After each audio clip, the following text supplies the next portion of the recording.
পরাস্ত ভাই পরাস্ত, গোটা বাংলাদেশ বারবার টিম ইন্ডিয়ার সামনে আসলেই পরাস্ত।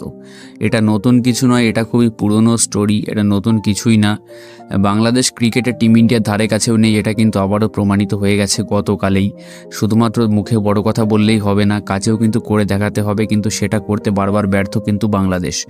ইন্ডিয়া দেখিয়ে দিয়েছে যে ক্রিকেটে ইন্ডিয়া একশোতে থাকলে বাংলাদেশ কিন্তু সেখানে একে রয়েছে, মানে আকাশ পাতাল ডিফারেন্স তাদের সঙ্গে বাংলাদেশি টিমের।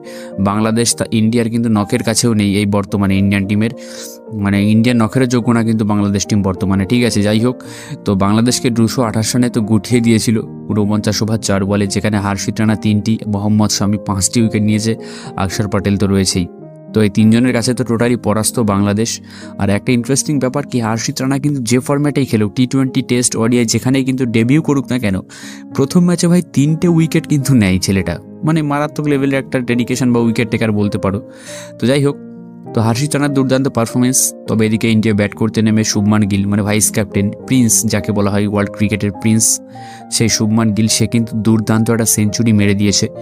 অন্যদিকে রোহিত শর্মা 36 বলে 41 এবং KL রাহুল 47 বলে 41 রান নট আউট ছিল।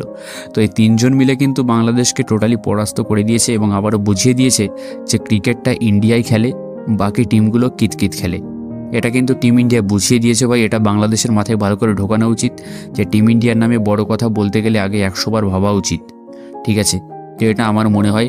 আর বড় কথা একটু বাতেলা কম মারা উচিত সোশ্যাল মিডিয়াতে, কারণ টিম ইন্ডিয়ার ক্রিকেটে নখেরও যোগ্য না বাংলাদেশ ক্রিকেট টিম। তো যাই হোক, এটা সবারই জানা ছিল বাংলাদেশ গোহারা হারবে, টিম ইন্ডিয়ার কাছে হেরেছে, এটা প্রত্যেকেই জানতো। ম্যাচটা কেমন এনজয় করেছো ভিডিওর নিচে কিন্তু অবশ্যই কমেন্টে জানিও। আর পরবর্তী ভিডিও তোমরা কোন টপিকে দেখতে চাও সেটাও জানিও। আর তবে পরবর্তী বাংলাদেশের ম্যাচগুলো কিন্তু খুবই কঠিন হতে চলেছে, এবং টিম ইন্ডিয়ার তো পরবর্তী ম্যাচ পাকিস্তানের এগেনস্টে। তো পাকিস্তান আর বাংলাদেশ দুটো টিমই কিন্তু এই মুহূর্তে প্রচণ্ড সমস্যায় পড়ে গেছে গ্রুপে। যাই হোক, তো পরবর্তী ম্যাচ কিন্তু 23 তারিখে, যার জন্য অপেক্ষায় গোটা ক্রিকেট বিশ্ব।